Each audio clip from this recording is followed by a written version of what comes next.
കർത്താവേ, നിന്റെ ഉന്നതമായ നാമത്തിന് സ്വസ്ത്രം ചെയ്യുന്നു. കർത്താവേ, നിന്റെ വിശുദ്ധ പൗരോഹിത്യത്തെ മഹത്വപ്പെടുത്തണമേ. കർത്താവെ, സഭയിലുള്ള സാന്നിധ്യം പ്രകടമാക്കണമേ.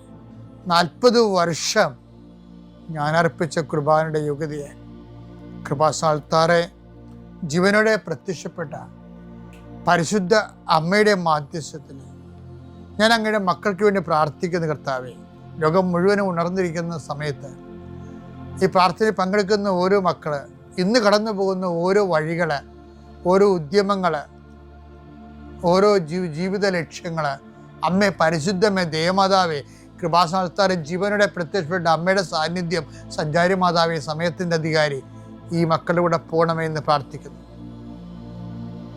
പരീക്ഷയ്ക്ക് പോകുന്നവരെ എല്ലാ കുഞ്ഞുങ്ങളെയും ഞാൻ സമർപ്പിച്ച് പ്രാർത്ഥിക്കുന്നു.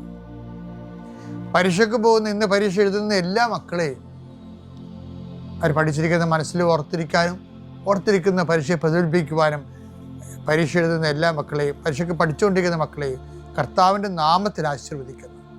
നിങ്ങളുടെ കഴിവിൻ്റെ അപ്പുറം ദൈവത്തിൻ്റെ കൃപ പ്രവർത്തിച്ചുകൊണ്ട് ഉന്നതമായ വിജയം കൈവരിക്കാൻ കർത്താവ് നിങ്ങൾ അനുഗ്രഹിക്കട്ടെ.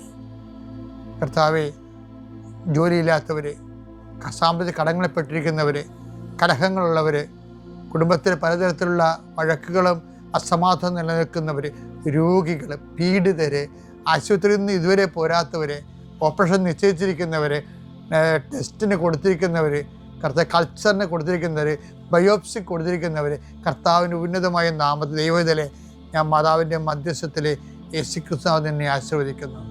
നിൻ്റെ ജോലികൾ, വീടുകൾ, വിൽക്കാത്ത സ്ഥലങ്ങൾ, നഷ്ടപ്പെട്ട ജോലികൾ, ക്യാൻസലായ വിസകൾ എല്ലാം ഈശോ ഏറ്റെടുക്കുകയും നിൻ്റെ കുടുംബം നിലനിർത്തുകയും ചെയ്യട്ടെ. മക്കളില്ലാത്തവരെ ആസ്വദിക്കുന്നു, വിവാഹം ഒത്തുവരാത്തവരെ ആസ്വദിക്കുന്നു. റബ്ബറിൽ നിന്നും, കേര കർഷകരിൽ നിന്നും, പശുത്തൊഴിലാളികളിൽ നിന്നും, തൊഴിൽ നഷ്ടപ്പെട്ടവരെയും, വരുമാനം കുറഞ്ഞു പോയവരെയും കർത്താവിൻ്റെ നാമത്തെ ആശീർവദിക്കുന്നു. എൻ്റെ കർത്താവിനുമായ നാമത്തിൽ, സഭയുടെ അധികാരത്തിൽ, കുരിശിൻ്റെ അടയാളത്തിൽ, ദൈവശക്തിയാൽ ഞാൻ നിന്നെ ആശീർവദിക്കുന്നു.